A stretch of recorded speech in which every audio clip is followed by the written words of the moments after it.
se i za one koji su te mrzili i gonili. Stalno si se i usrdno molio za dobro pravoslavnog naroda svog i učio ga da uvijek ide tvojim putem.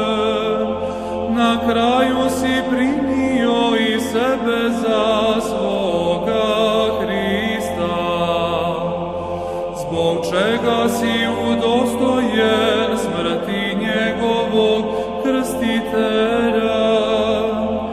I kada su krenuli da te obezglave, svešteno mučeniče momčilo, molio si se i za svoje neprijatelje,